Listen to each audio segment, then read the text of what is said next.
This effect is one of my favorites. It uses a spectator's borrowed finger ring and a rubber band. And what we're going to do is actually cause the ring to levitate on the rubber band. Check this out. We start with the ring down here by my fingers. Watch carefully as it slowly starts to move from my right hand to my left hand.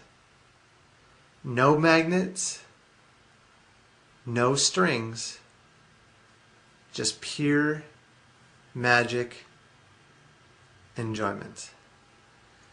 And that's called the levitating ring. Thanks for your time. I hope you enjoyed it. On with the explanation. So here's the explanation for the levitating ring. You need a rubber band, any rubber band, and you need any finger ring. It can be your own finger ring, it can be a spectator's finger ring.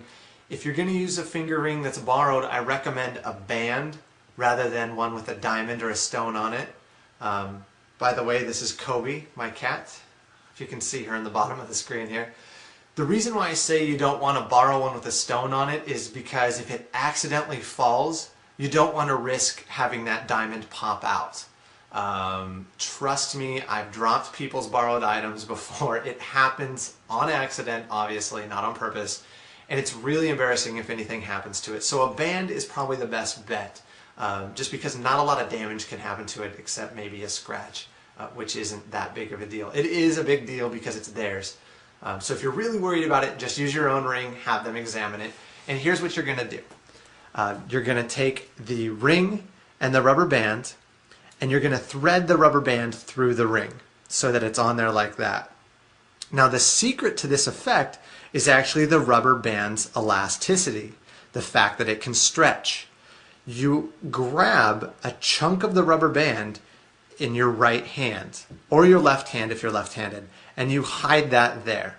I don't know if you can see that okay.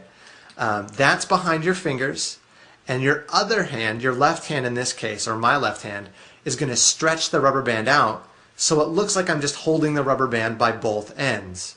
They don't know that you've hidden a piece of the rubber band in there.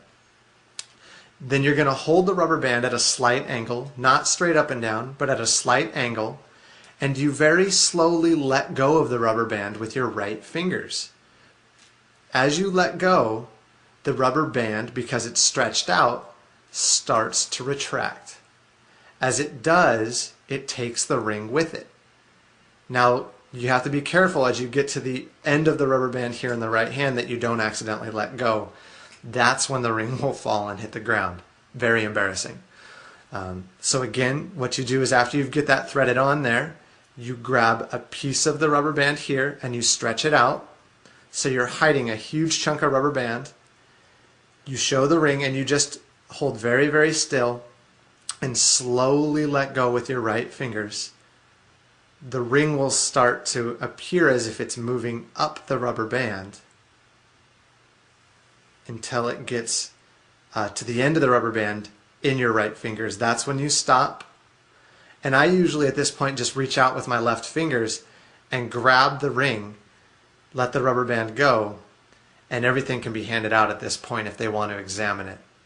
But it's very impressive, it's very easy to do, and it's something all you need is a rubber band and a ring. That's it. If you don't want to borrow a ring, you can actually use 2 rubber bands. So you would thread one rubber band through the other and have, instead of the ring hanging there moving up, the rubber band would hang there and move up. So that's one way to do it if you don't want to have to borrow an object. So that was the levitating ring. I hope you enjoyed that, and I can't wait to see you again. Have a great day.